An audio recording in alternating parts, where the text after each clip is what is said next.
حضرات بہت سی بہنوں نے یہ سوال کیا ہے اور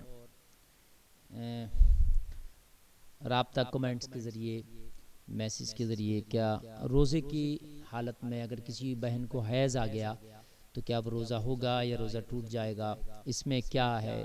تو اس کے حوالے سے میں بتا دینا چاہتا ہوں کہ رمضان شریف میں کوئی بہن روزے سے تھی اور روزے کی حالت میں وہ اس کو حیض آ گیا، وہ چاہے صبح صادق سے لے کے یعنی جب سے صبح صادق ہوتا سورج غروب تک جو روزے کا یہ ٹائم ہے، اس ٹائم میں کسی بھی وقت حیض آ گیا تو روزہ اسی وقت اس کا ٹوٹ جائے گا اور پھر وہ اس روزے کی قضا بعد میں کریں گی۔ یہ کچھ لوگ سوچتے ہیں کہ نہیں بھئی روزہ ہو گیا جو ہے شام کے ٹائم اگر زوال کے وقت میں یا زوال کے بعد میں یہ ہوا تو روزہ ہو جائے گا، ایسا نہیں ہے، روزہ ٹوٹ جائے گا، اس کی بعد میں وہ قضا کریں گی۔ اب اگر پہلے سے حیض کی حالت تھی تو روزہ رکھ ہی نہیں سکتی ہیں، چونکہ حیض میں اور نفاس میں روزے کی ممانعت ہے، روزہ نہیں رکھیں گی۔ لیکن اگر روزے سے تھیں اور بیچ میں اگر وہ پیریڈ ٹائم شروع ہو گیا ہے تو پھر وہ روزہ ان کا ٹوٹ جائے گا، بعد رمضان اس کی قضا لازمی ہے، اس کی قضا کی جائے گی، یعنی ایک روزے کے بدلے میں ایک روزہ رکھنا پڑے گا، یہ یاد رکھیں۔ اور حیض والی جن کو پیریڈ ٹائم چل رہا اور رمضان شریف کے مہینے میں بھی چل رہا ہے، اب کیا کریں، روزہ تو رکھ نہیں سکتی ہیں تو وہ کیا قرآن کی تلاوت کر سکتی ہیں؟ تو وہ قرآن کی تلاوت بھی نہیں کر سکتی ہیں۔ ہاں درود شریف اگر پڑھنا چاہیں تو درود شریف وغیرہ وہ پڑھ سکتی ہیں، درود شریف پڑھنے کی ممانعت نہیں ہے، رمضان شریف ہو یا غیر رمضان ہو۔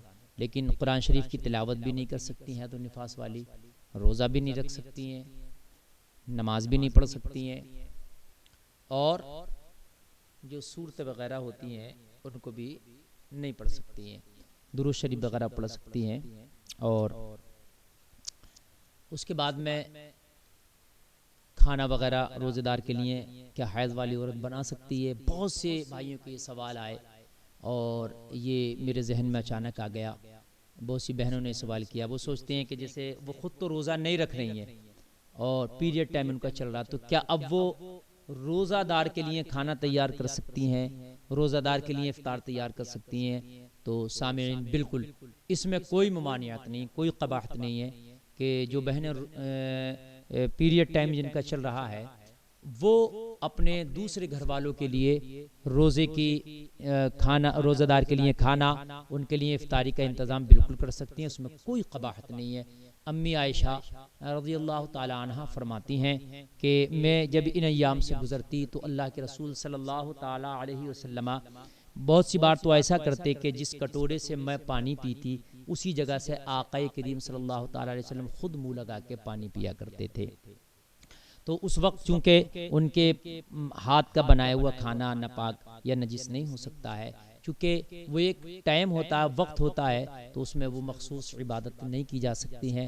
باقی ایسا نہیں ہے کہ وہ جس چیز کو چھو لیں وہ چیز ناپاک ہو جائے، یا جس بستر پر بیٹھ جائیں وہ بستر ناپاک ہو جائے، یا جس کھانے کو چھو لیں وہ کھانا ناپاک ہو جائے، یا جس شخص کو وہ چھو لیں وہ شخص ناپاک ہو جائے، ایسا نہیں ہے۔ کسی بستر پر بھی اگر وہ بیٹھیں تو نہ وہ بستر ناپاک ہوتا ہے، وہ کھانا بنائیں تو وہ کھانا بھی عام کھانوں کی طرح رہتا ہے، نہ وہ کھانا ناپاک ہوتا ہے، اور نہ ہی ان کی چھو ہوئی کوئی چیز ناپاک ہوتی ہے۔ تو بنا کراہت اور قباحت کے وہ کھانا بھی تیار کر سکتی ہیں، افطاری کا انتظام بھی کر سکتی ہیں، اور عام طریقے سے جو وہ بستر پر بیٹھتی رہتی ہیں اس طریقے سے وہ عام زندگی گزاریں گی۔ بس روزہ نہیں رکھیں گی، اور روزے کی حالت میں اگر ایسا کچھ ہو گیا تو پھر وہ کیا ہے، روزہ چھوڑ دیں گی، بعد میں اس کی قضا کریں گی۔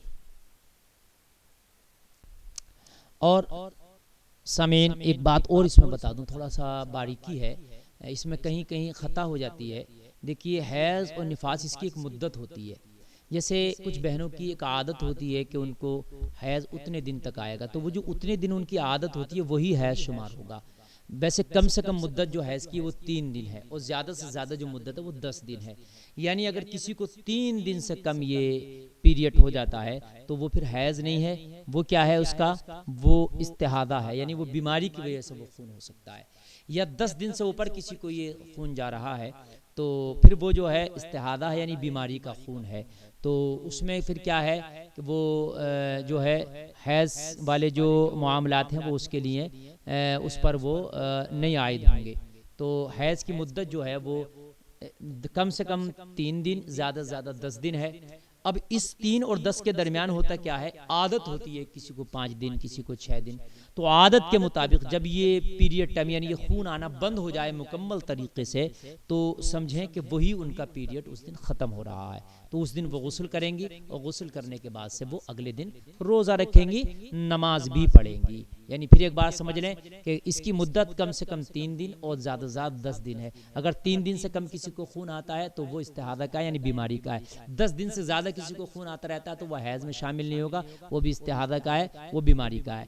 اور اگر ان کے درمیان ایک عادت ہوتی ہے کسی کو 4 5 6 7 دن، وہ جتنی جس کی عادت ہوتی ہے اس عادت کے مطابق خون آتا ہے، اور پھر جب وہ بند ہو جائے تو وہ غسل کریں گی، اور غسل کرنے کے بعد میں روزہ نماز شروع کر دیں گی. ایسی نفاس ہے، نفاس کی مدت 40 دن ہے. جیسے عام طریقے سے معاشرے میں جس کو 1.25 مہینے کہا جاتا ہے، لیکن ٹوٹل اس کی مدت 40 دن ہے.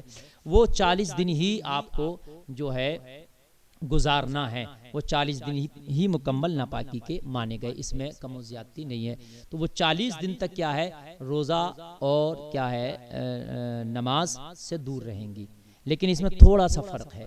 فرق یہ ہے کہ حیض آیا تو حیض میں جو نمازیں ہیں ان میں نمازوں کی قضا نہیں ہے، نمازیں معاف ہیں، روزے کی قضا ہے.